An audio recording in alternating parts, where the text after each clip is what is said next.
we had ourselves a little relationship development in this episode. No song, no performance. We got something else way better. Relationship performance of the only actual official relationship in the entire Love Life universe so far. Like, we had ships from every series. Actually, I didn't really ship anyone in. No one really shipped anyone in Love Live Superstar. I think that's the only one where no ships, where you don't see any relationship connection, but instead it's just all about friendship. But the first one, Sunshine, and this one, but even in this one, the only relationship you feel like is the two main characters, the ones that first showed up in the series of Nijigasaki. It's completely different. Like I said, I'm always saying this, but I can't help it. It just feels so unique and different from the others, you know? And it's the reason why it sticks out for me. It really does. The development really is strong in this one. And it's amazing. The situations just feel different. Even the characters hit differently. It just feels nice. They're not too busy always trying to come up with the next song or anything. Other things are happening in the behind the scenes. And because of that, it makes a more intriguing story compared to the others. It really does. No hate on the others, but this one's just, I keep saying, you already know, man. Anyways, um, we start off with the two main characters. We haven't had a lot of Ayumu time. Ayumu seems to be fading further and further into the background the bigger the cast gets, showing how things are crazy. Of course, poor Yu is always busy, always occupied with something. Her doing her music classes, and of course, being the supporter within the idol club. Make her always busy. The point makes poor Ayumu so worried for her, to the point where she was stalking her because she sees her hanging out with Shizuku. And it's like, wow, you tell who's in the relationship.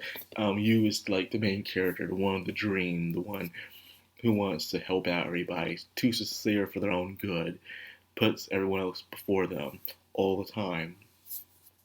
And because of that, it causes poor Ayumu over there to be extremely jealous or try to wear her heart on her sleeve.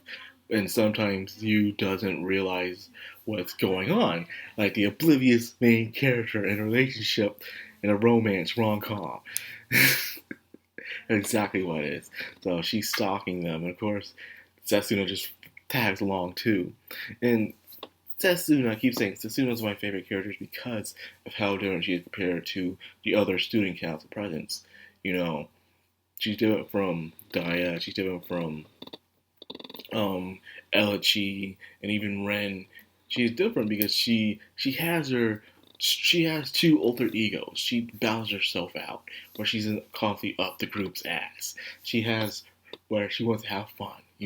She wants to go with the flow of things. Usually in this kind of situation, you will have the student council president will be very uptight and like, we should be doing this. Like, we should be stalking them, giving their own privacy. Always, the straight man thing. But you can see Setsuna has this side of her where she wants to have fun, where she's like, okay, we're starting them nice, let's tag along and stuff.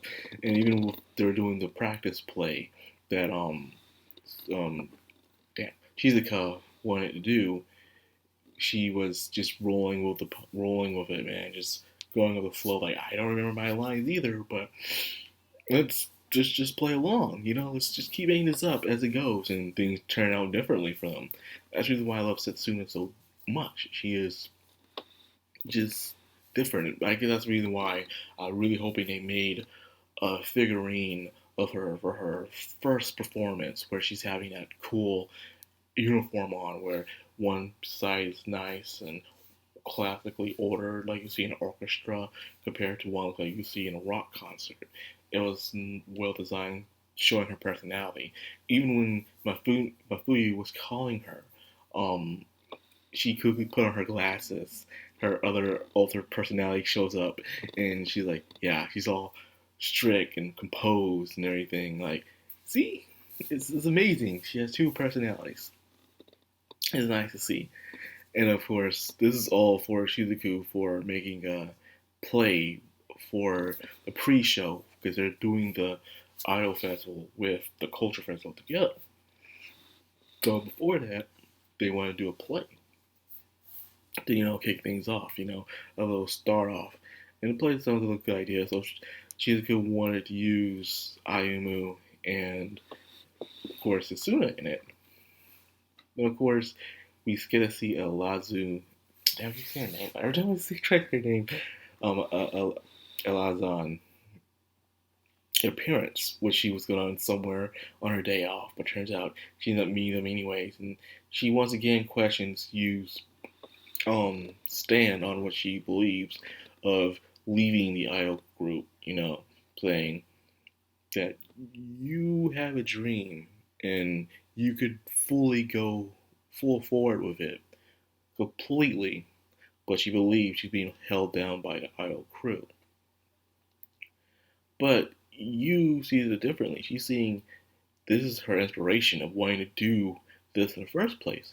If you don't remember from the very first episode where Yu was into the idols but wasn't very sure what she wanted to do because the idol club was, dead at first. It was disbanded anyways. But then Ayumu put on that performance which lit up a spark in her. Then she saw the other performances of the other club members. And then she was inspired. She wanted to see everyone's performance. She wanted to help them with their dream. But then when she did this, it started to inspire her to create her own dream as well. So it's like dumping away a thing that helped you start your foundation in the first place. She doesn't want to do that, which is totally respectable. Some people do that all the time, and we call them sellouts. But she don't want to be that. She wants to be there for her original foundation and helping it grow as time goes on, which is nice. So she's going to stick to the idol club while still doing the music school so she can improve herself. Because this is her aspiration. Let's face it, without the idol club, you would not want to even think about doing a music performance. Ooh. Good. A little tired. Actually just woke up, actually. But with that being said, on the other hand, at the end, we get a nice little dates, and they're holding hands. Holding hands. You have to hear the comment section just heavily breathing. All Love Live fans around the world like, they're holding hands. Oh my god. But yeah, it was a nice scene. But on the other hand, Sasuna slept up. Sasuna left that little hair clip that shows her rebellion side in her hair. And I think Mafuyu saw it, but she didn't think anything of it for right now. But later on, it's going to cause some problems. So will the next episode be a Sasuna focused episode? Oh, please, please, please. I'll like see another rock performance. I need one. Anyways, like after this video, I really enjoyed this episode. I enjoy a lot of episodes of Nijigasaki. It just really is my favorite Love Live series out of all of them. I love this one the most. So anyways, like after this video, I hope you guys enjoyed it. If you did, like, comment, subscribe, and of course, hit that bell icon. This has been Madcrownxox on Anime. Signing out.